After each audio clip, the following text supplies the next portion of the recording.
Тема борьбы с коронавирусом стала одной из основных на прямой линии с президентом. Владимир Путин привился спутником. На вопрос об обязательной вакцинации ответил: «Не поддерживаю». Однако решения в регионах принимают главные санитарные врачи на основе конкретной эпидситуации. И это по закону. Всего на прямую линию к Путину поступило более 2 миллионов обращений от жителей страны. Вопросы из Коми, к сожалению, не прозвучали, но вполне очевидно будут решены. Алексей Корчма узнал подробности.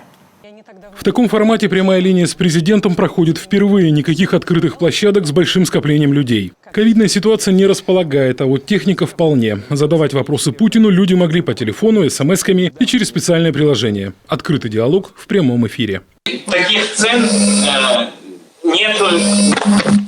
Слышим вас, слышим. Я прошу прощения. Звонок какой-то ему. Видимо, с телефона эфир. Видимо, с телефона эфир. Алло. Да, Карл Владимирович, Все знакомые видели его в эфире и Решили позвонить. Основная масса вопросов по коронавирусу: делать прививку или нет, а если делать, то какую именно. Путин рассказал, что сам привился спутником. Никаких особых побочных реакций, кроме незначительной температуры, у президента не было. С 1 сентября ученики младших классов должны пойти в школу. Локдаун не планирует, но кто его знает. А требовать вакцинацию при медотводе незаконно. Добрый день. Здравствуйте. Цветков Евгений, город Москва. Добрый день, Евгений. Моя супруга, преподаватель в одной из московских школ, имеет медицинский отвод из-за давнего хронического заболевания. Но руководитель, директор школы не принимает этот медицинский отвод и требует до 15 июля предоставить документ о вакцинации. Моя супруга никак этого сделать не может в настоящее время. В противном случае ее обещают уволить. Сразу могу сказать. Значит, если есть медотвод, отвод по медицинским соображениям, требовать вакцинации никто не имеет права.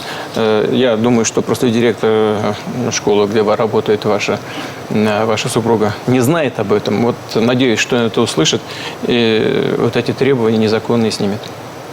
Дозвониться Путину значит решить проблему, которая могла не решаться годами. Чиновники на местах играют на опережение или берут на карандаш.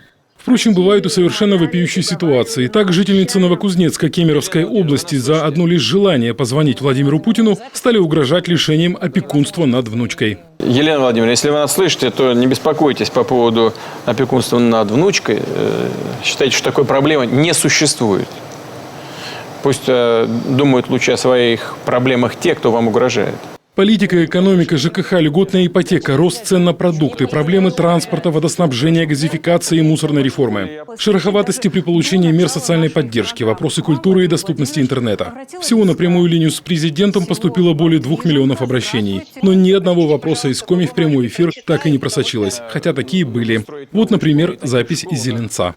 Несколько лет мы видим, как в результате неуправляемой эксплуатации и ненадлежащего содержания разрушается дорога между селом Зеленец и деревней Парчик. Мы вынуждены с риском для жизни ездить по обочине аварийной дороги, и надежды на ее ремонт у нас не осталось. Школьный маршрут, общественный транспорт, личные автомобили ездят по фронтовой дороге, и об этом мы кричим уже несколько лет.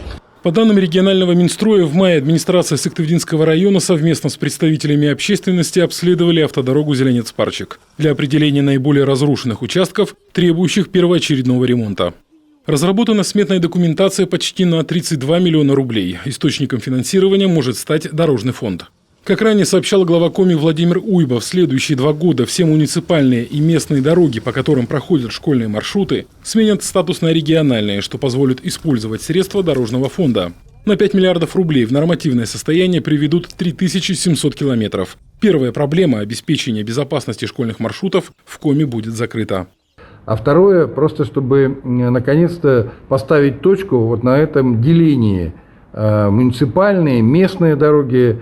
Дети у нас не делятся ни на местных, ни на муниципальных. Это наши дети, общие дети республиканские.